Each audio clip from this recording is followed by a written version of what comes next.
Buenas a todos. En este primer tutorial de microcontroladores PIC, quería primero hacer una pequeña introducción, es decir, de qué es lo que tenemos que tener en cuenta antes de empezar a usar un micro. Y bueno, pero antes que eso voy a decir un par de cosas.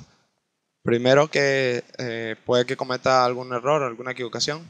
Por favor, avisadme si cometo algún error o he dicho algo que está mal, ya que es bastante probable que me equivoque, ya que no hago ningún tipo de preparación para estos videos, sino simplemente lo pienso un poco y lo hago, ya que si hago algún otro tipo de preparación, pues me lleva más tiempo y hago menos videos, menos de los que ya estoy haciendo, que son pocos, pero bueno. El caso es que si me equivoco, por favor avisadme y lo siento. Aparte de eso, he visto que todos los que han votado lo han hecho en YouTube, cuando en realidad pedí que lo hicieran en el foro por una razón muy sencilla, y es que así evitaba que alguien que quería que se usara su pick repitiera su votación muchas veces. En cualquier caso, y era más fácil de controlar, en cualquier caso he visto que solo una persona ha votado y ha votado por el 16F877, y que muchos habíais votado en el poll que se ha puesto en uno de los widgets del blog, y han votado por el 16F88. Así que intentaré usar un poco de cada pick, es decir, no voy a usar el mismo siempre, sino como base utilizaré el 16F88, pero de vez en cuando cambiaré a uno u otro, porque en realidad si ya sabes manejar uno, ya el resto es más o menos igual. Y aquellos que me piden el DC pick, pues no sé, me parece que no es lo más indicado. Por una parte porque ya lo que había dicho, y es que es más difícil de encontrar a mucha gente, porque sé que para otros es fácil, para mí es bastante fácil, compras por internet y no tienes ni que salir de tu casa para conseguirlo. En cualquier caso, no para todo el mundo es así de fácil. Y además es más caro que un pick normal de la serie 16, 18, 24 o 12, ¿vale? Aparte de eso, cuando uno aprende a programar un micro, no aprende con el de lo último de la gama ni nada por el estilo, sino con el más básico, porque se supone que estamos aprendiendo. En cualquier caso, esa era mi intención. No malinterpreten, estos tutoriales simplemente es para entrar en lo básico de cómo encender un LED, de cómo usar el PWM, el puerto serie, el USB y cosas por el estilo. Lo sencillo, por lo menos por ahora va a ser así. Cuando uno empieza a conducir, no empieza a conducir con un Ferrari, sino con un coche más humilde. Así que bueno, dicho esto, aquí tenéis el datasheet del primer pick que voy a usar, que va a ser el 16F88. Por lo general, todos los datasheets de los microcontroladores PIC son muy parecidos, por no decir iguales, y más o menos la estructura es la misma. Es decir, claro que tiene que tener diferente contenido, pero su estructura es más o menos igual, están más o menos igual organizados todos. Y en este tutorial voy a mostrarles un poco cómo están organizadas las cosas más importantes, así de por encima, digamos. Y a decir que cuando uno empieza con un micro, lo primero que tiene que hacer, es decir, si va a trabajar con un micro para un proyecto, lo primero que tiene que hacer es elegir el micro más adecuado a nuestro proyecto. Eso quiere decir que cumpla nuestros requerimientos, pero que tampoco se pase. Es decir, no vamos a coger el mejor porque sabemos que va a cumplir todas nuestras expectativas, sino intentar cubrir las expectativas sin pasarnos. ¿Por qué? Porque normalmente el pasarse requiere quizás un mayor número de patas del micro, un encapsulado más difícil de soldar o principalmente un costo mayor.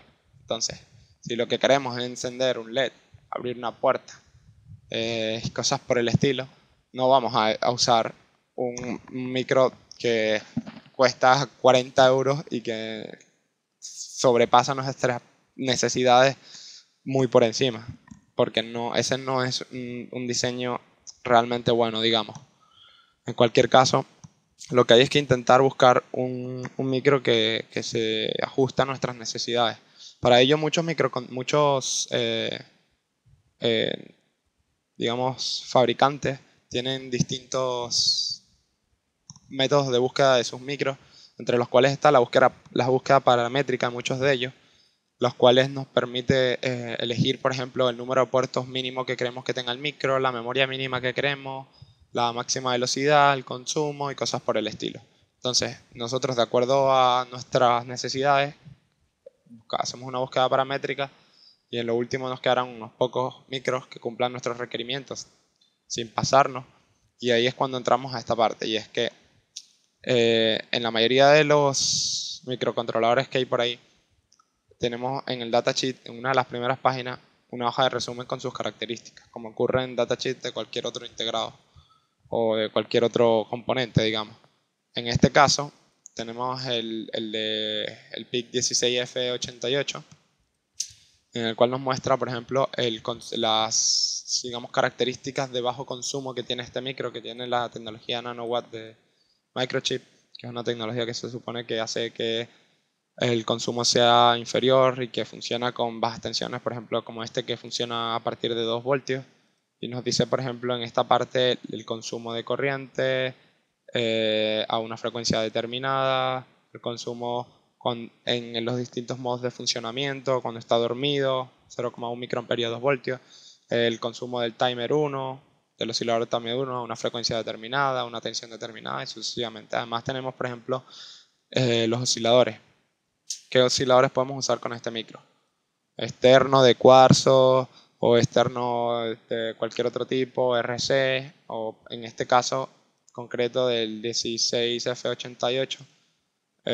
Tiene también un oscilador interno, que es el que voy a usar en el primer tutorial. Más adelante haré uno con el oscilador externo.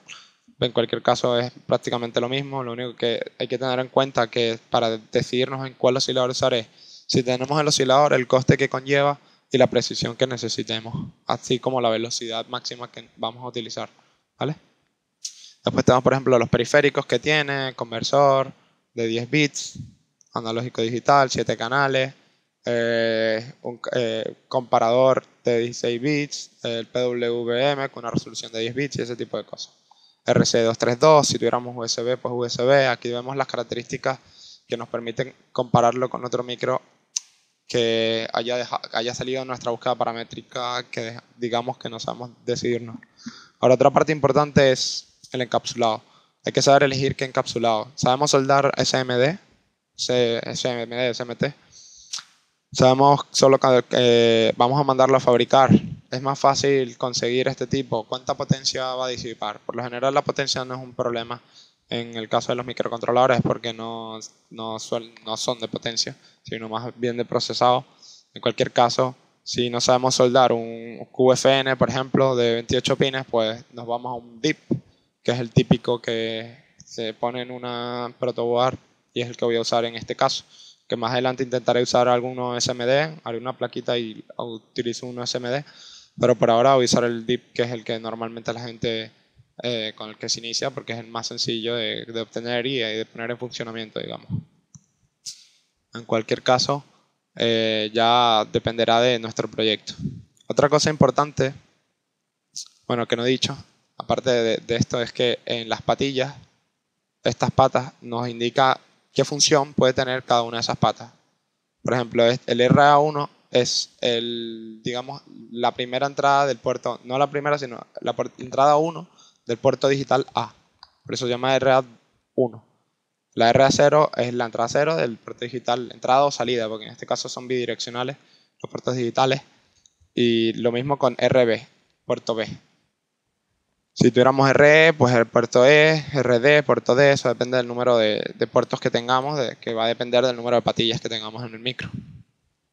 Así como el AN1, las entradas analógicas, la 1, la 2, la 3, la 0. Lo mismo con el reloj, entrada de reloj, si vamos a usar un cristal alterno, salida, pines de programación y demás. Esto simplemente nos dice las funciones que puede tener. Por ejemplo, en este VSS, VDD, alimentación positiva, masa y ya está. Así todos los pines tienen su propia nomenclatura que dice su funcionamiento. Esto es más o menos un diagrama de bloques de cómo está, digamos, organizado el PIC en su interior, ¿vale? Luego aquí tenemos una pequeña descripción de lo que hace el puerto RA0, es un puerto digital de entrada y salida digital, que es decir, de buffer tipo TTL bidireccional. Luego, entrada analógica. Aquí tenemos la entrada analógica, que es la N0, dice entrada al canal digital analógico 0. ¿Vale? Luego, por ejemplo, el CVRF. El CVRF es la tensión de salida del comparador. ¿Vale? De referencia, perdón. Luego, la tensión de referencia, digamos negativa o de nivel bajo del conversor analógico digital. Y así sucesivamente. El M-Clear es el Master Clear, Input Programming Voltage. También sirve para ese es el VPP. Uy, lo siento. Y bueno, ahí tenemos todas las funciones de cada una de las patillas, ¿vale? Por si no sabemos qué es. PGM, Low Voltage ICSP, que es el programador en circuito. Enable, es para activar la programación a baja tensión. Y luego otra cosa importante, bueno, aquí tenemos organizado todos, digamos, los periféricos y partes que componen el micro. Si queremos ver por lo menos los puertos digitales, que es lo que vamos a ver próximamente, vamos a este punto y aquí nos habla de los puertos digitales. Si queremos alguna otra cosa, el conversor, el timer, todo, tenemos aquí explicado cómo hacerlo funcionar y qué tenemos que tener en cuenta. Ahora, otra cosa importante son las características eléctricas del micro, la función, la Total Power Dissipation, que es la máxima tensión, máxima potencia que puede disipar el micro, la máxima corriente en un pin y cosas por el estilo. Además tenemos también, por ejemplo, el voltaje al que tenemos que funcionar para utilizar una frecuencia determinada, es decir, funcionando a 2 voltios, la máxima frecuencia que podemos utilizar este micro es a 4 MHz. Si necesitamos más velocidad, necesitamos alimentarlo con una tensión mayor. Y bueno, así aquí tenemos más características que nos pueden interesar. Y bueno, si queréis mirad más el datasheet, que tiene más cosas interesantes, pero bueno, intentaré usarlo lo máximo posible en el resto de tutoriales, ya que es muy útil y sobre todo a la gente que programa en ASM estará bastante acostumbrado a usar el datasheet, ya que se suele usar más que en C, aunque depende del compilador también. Si tenemos funciones ya de más alto nivel, por lo general no se usa tanto el datasheet, aunque siempre hay algo que hay que mirar. Así que hay que tenerlo en cuenta. Y bueno, dicho esto, en el próximo tutorial voy a hablar de los puertos digitales y voy a intentar que esto sea práctico, sino no irme muy a la teoría, porque como dice mucha gente, ya hay mucha información en la red acerca de la teoría de estos microcontroladores, y lo que quiero es más que nada iniciarlos con el código, sobre todo en C, que en C no hay ya tanto, y cómo montarlo y cosas por el estilo, que para el que empieza, el hecho de no tener un condensador en el cristal o cosas por el estilo, o la configuración del cristal, puede que todo su programa esté perfecto y el cristal no esté, es decir, el oscilador no esté configurado como un cristal o como oscilador interno y tal, y por tanto no funciona. Ese tipo de cosas que es lo que muchas veces traba a la gente. Y bueno, dicho esto, espero que les haya gustado esta introducción y hasta la próxima.